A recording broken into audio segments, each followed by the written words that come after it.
In the fighting season of 2006, the city of Kandahar nearly fell to a head-on assault by the Taliban's massed forces. Its defences have been improved since then, and the centre of the city has been secured by a heavy police presence. But much of the province beyond the capital is under Taliban control, making it hard for the UN to reach out to people who need it more than ever. Hard, but not impossible.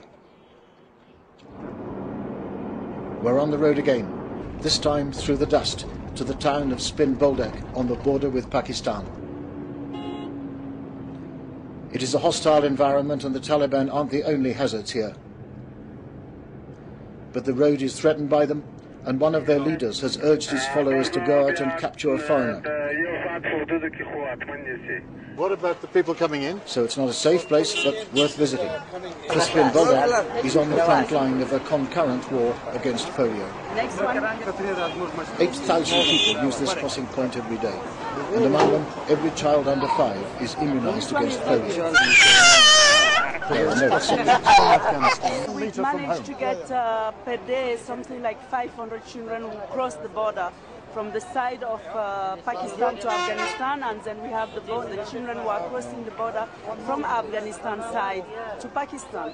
And we have here a team of UNICEF and WHO and the Ministry of Health who are here to make sure that all the children who are up to 5 years old get their polio drops. The operation is carried out by Afghan and Pakistani volunteers with the help of UNICEF and the World Health Organization.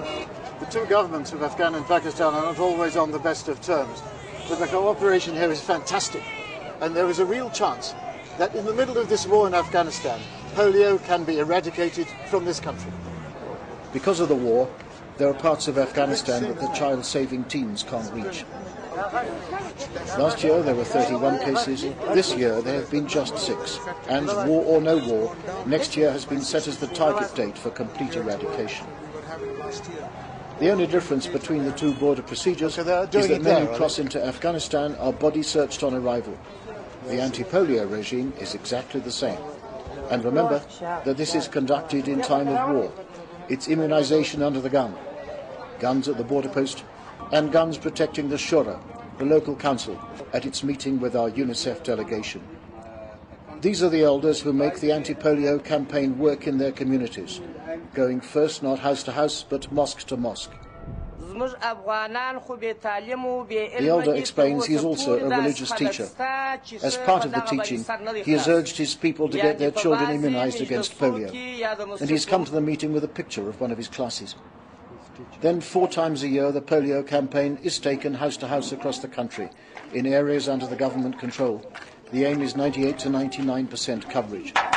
It's the other areas that the health teams can't reach that make success in part a matter of chance. But it can happen. It will be historical, and it will be a big moment of pride for Afghanistan, that even in this difficult situation we can accomplish this thing, and it will be a proof that they can do much more things.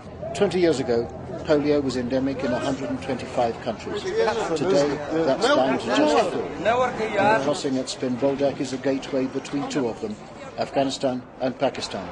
The others are India and Nigeria. Of the 4, Afghanistan has the best chance of becoming polio-free first, with UNICEF's help, but mostly by its own efforts. And if the Afghans could manage that in wartime, what could they not do in peace?